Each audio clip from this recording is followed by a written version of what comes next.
Rugby World Rankings, folks, for 3 rounds of the Rugby Championship. The Boks getting a win over the ABs extends their lead at the top of the rankings, but is that number 1 spot still at risk? The Aussies have gone and passed the Italians, which is a kind of more familiar spot for them, but certainly they would like to keep traversing their way up the old whiteboard. We'll go through the rankings changes for the weekend, the possible permutations for the upcoming round of games. You guys can let us know how fair or not you think the rankings are. I mentioned South Africa's up 93.37. They've taken some points off the All Blacks. How far away from the All Blacks all-time record are they? Still a few points. The All Blacks' highest ever was 96.57. I think that was back in 2016. So still a wee way away. I mean, even the Boks had a higher score than this current one. Prior to that loss to Ireland earlier this year, they were up in the kind of 94s, close to 95s. But yeah, still good to take some points from a Bok point of view. It does get harder to take points the further you get away from all the other teams. Like the Springboks are over a point ahead of everybody else at the moment.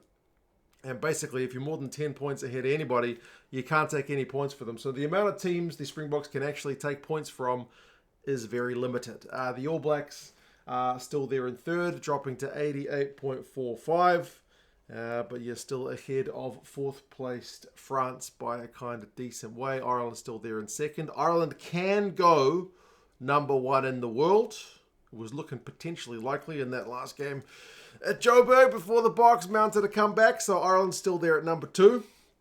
And England there at number 5. England's got a new jersey out, by the way, if you are an England fan or some kind of rugby jersey collector like myself. Check the link out down in the description to England Rugby Store. They've got a pretty new snazzy jersey, to be fair. England jerseys kind of are harder to make look snazzy because it's basically just white, but I think they've done a pretty decent job. Scotland are actually up on the rankings. They haven't done anything, but because the Argentinians lost, they have dropped below Scotland's ranking, so up for Scotland. Good on them. In terms of World Cup qualifications, Rugby World Cup spots are actually going to be pretty important in terms of the rankings, so yeah, you want to be a top seed, I guess, if possible, with the expanded World Cup. Argentina down to 81.57, Australia up to 80.70. So Australia, as I mentioned, has passed the Italians, who they have been behind for a little while now. So it's a bit more familiar position to see them above the Italians. And then Fiji kind of rounds out the top 10. Pacific Nations Cup action was also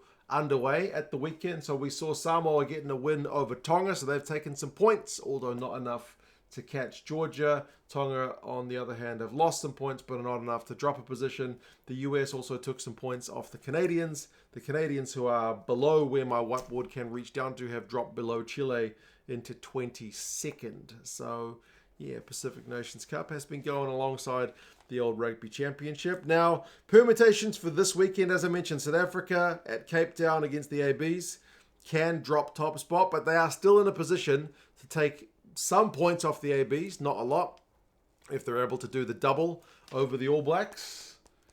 Remember, they are getting scored at kind of +3 for being at home, so they'll essentially be on 96.37, so not quite a full 10 points ahead of the ABs, but almost. So that's why the kind of points total they will take will be pretty minimal. 0.21 if it's a 1 to 15 win, or if it's a 16 plus point win, it'll be 0.31. So less than half a point if they can get a win.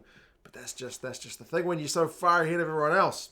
They will lose number 1 spot though if they were to lose. And New Zealand, if they could somehow get a 16-point win over the Boks, would create havoc in the world rankings, because South Africa would drop to 3, New Zealand would go up to 2, and Ireland would go number 1. So it would be absolute chaos. The Argentinians can take some points off the Aussies if they get a win, but not enough to pass Scotland. And the Aussies could pass Argentina potentially if they were to get a win over them. The Japanese can take points off the US in the Pacific Nations Cup, but not a lot. The US could go up to 17th if they were to get an upset win over in Japan, and Fiji will take minimal points off Tonga if they can get an away win, whereas Tonga will take a whole heap of points off the Fijians if they can get a kind of upset win on Friday. Those are the Rugby World Rankings on my whiteboard. You guys let us know what you think on how fair or not they are. Do you see any upsets at the weekend, or do you think the two home sides will be getting wins? If you like whiteboard chat, 2 cents on tour. I recently took a tour around a Chinese university with a couple of students. The conversation is largely in Chinese, but I've put subtitles in there for you. I even asked my man who was taking me on the tour, what's the whiteboard situation in his classroom? If you want to find out if they got a whiteboard, check out that video there or down there. That's me on the channel. Take care of yourselves, folks, and yeah, I'll talk to you guys again soon. See you later.